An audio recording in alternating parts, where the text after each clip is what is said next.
नमस्कार, जय श्री कृष्णा। आपके लिए मैं विशेष वीडियो लेके आई हूँ जो कि मार्क्सिस्ट माह की कुछ जानकारी जो कि 2021 से शुरू हो रहा है मार्क्सिस्ट का महीना। और इस महीने में मुख्य त्योहारों की जो तारीखें और त्यौहार कौन कौन से पड़ेंगे और ये हमारे लिए क्यों महत्वपूर्ण है, ये सारी जो है मैं आपको जानकारी दूंगी। आप प्लीज़ जो है आप वीडियो के अंत तक ज़रूर रहें। और अगर आप पहली बार मेरा वीडियो देख रहे हैं तो चैनल को सब्सक्राइब कर लें और बेल आइकन को दबाना ना भूलें। अपने कमेंट्स ज़रूर लिखें। और इसके साथ में मैं आपको बताऊंगी कि ये महीना हमारे लिए क्यों महत्वपूर्ण है और बहुत सारी जानकारी दूंगी। तो आप ये शेयर करें वीडियो को और लाइक करें और कमेंट्स में जय श्री कृष्णा ज़रूर लिखें।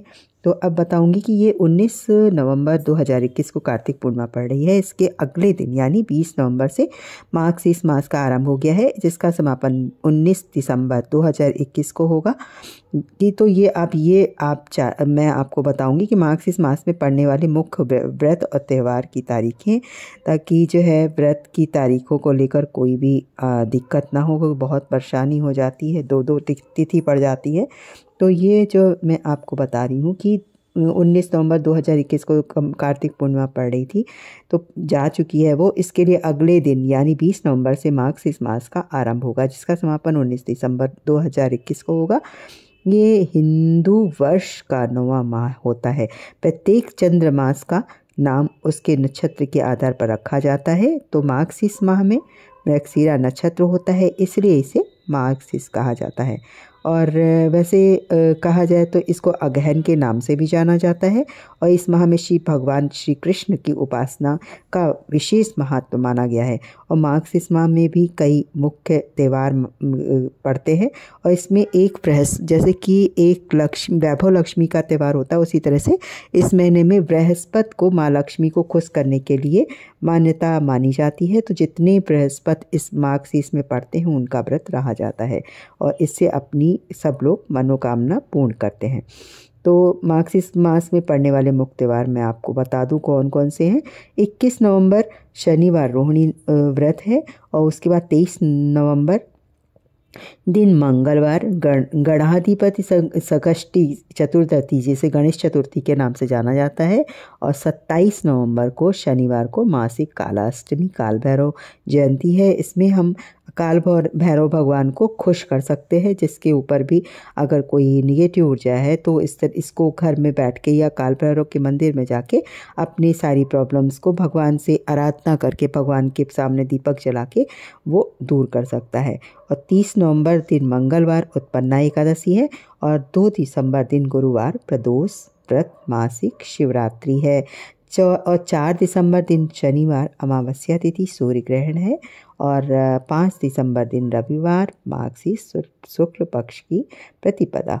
हेमंत ऋतु चंद्र दर्शन भी उस दिन किया जाता है। चंद्र दर्शन बहुत महत्वपूर्ण होता है। जिस दिन कहा जाता है चंद्र दर्शन, तो उस दिन हमको विशेष जरूर देखना चाहिए। अब 7 दिसंबर दिन मंगलवार मार्क्सिस्ट शुक्ल चतुर्दशी विनायक चतुर्दशी है। अब जो है विनायक चतुर्दशी भी बहुत महत्वपूर्ण है। 8 दिसंबर दिन बुधवार विवाह पंचमी है। 9 दिसंबर दिन गुरुवार स्कंद षष्ठी है। और 11 दिसंबर दिन शनिवार मासिक दुर्गाष्टमी व्रत है। और 14 दिसंबर दिन मंगलवार मोक्षदा एकादशी गीता जयंती है। और 15 दिसंबर दिन बुधवार मत्स्य द्वादशी है। और 16 दिसंबर दिन गुरुवार अनंग त्रयोदशी व्रत प्रदोष व्रत और धनु संक्रांति है। 18 दिसंबर दिन शनिवार सत्यव्रत रोहिणी व्रत पूर्णिमा व्रत और दत्तात्रेय जयंती है। और 19 दिसंबर दिन रविवार अन्नपूर्णा जयंती मार्क्सिस्ट पूर्णिमा त्रिपुर भैरवी जयंती है। तो मैंने आपको देखिए बताया इतने सारे त्यौहार पड़ रहे हैं, तो हम अपने कृष्णा को कैसे खुश करें, क्योंकि कार्तिक का महीना जा चुका है। अब इसके साथ में हम कन्हैया के साथ में, क्योंकि कन्हैया को ये मास बहुत प्रिय है, तो आप अपने माता लक्ष्मी की विशेष इसमें पूजा की जाती है। जैसा मैंने बताया ये बृहस्पतिवार को करी जाती है। प्रातः ब्रह्म मुहूर्त में उठ के और स्नान करने के साथ में खीर का भोग लगाते हैं। और जो भी इच्छा हो किसी की तो वो व्रत रह सकता है। जो भी मार्गशीर्ष में जितने बृहस्पति पढ़ते हैं, थर्सडे पढ़ते हैं, वीरवार पढ़ते हैं, तो उनको आदमी वो मन्नत मांग के माँ से इच्छा अपनी जो भी आपकी है माने और व्रत रह के और संकल्प के साथ में और पूजा अर्पण करे। और दूसरी बात, कलश रखा जाता है, चौकी रखी जाती माता का, जैसे वैभव लक्ष्मी में होता है वैसे ही सेम होता है। लेकिन सुबह प्रातःकाल 4 साढ़े 4 बजे उठ के तब माता से प्रार्थना करते हैं कि हम चौकी बिठाएंगे और हम आपकी पूजा करेंगे। और ये जितने 4 पढ़ेंगे या 5 पढ़ेंगे बृहस्पति तो उतने हम करेंगे, आप हम पर कृपा करिए। इस तरह करके हम चौकी बिठाते हैं और माता की पूजा करते हैं। तो ये जितनी भी बृहस्पति पढ़ेंगे उस दिन आपको माँ लक्ष्मी का चरण बनाना है, चौकी रखनी, जहाँ से आपका घर है, आपका नीचे है तो नीचे से पूरे जीनों में बनाने हैं चरण, और सब जगह लेके अपने कमरे तक जहाँ पर आपने चौकी बिठा ली वहाँ तक चरण बनाने हैं। और इसके बाद में उनकी पूजा करनी है, दीपदान करना है और कथा पढ़ी जाती है। कथा भी हाथ में पैसे, गंगा जल और पुष्प लेके आप जो है संकल्प करें और गंगा जल ले फिर माँ के सामने संकल्प करके तब उनके चरणों में रखते हैं अपना संकल्प जो भी है।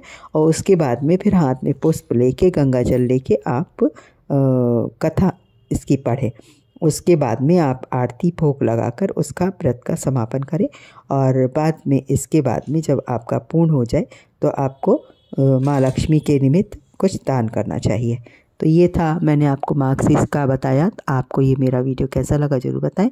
लाइक करें और चैनल को सब्सक्राइब कर लें, बेल आइकन को दबाना ना भूलें। इसी के साथ में जय श्री कृष्णा।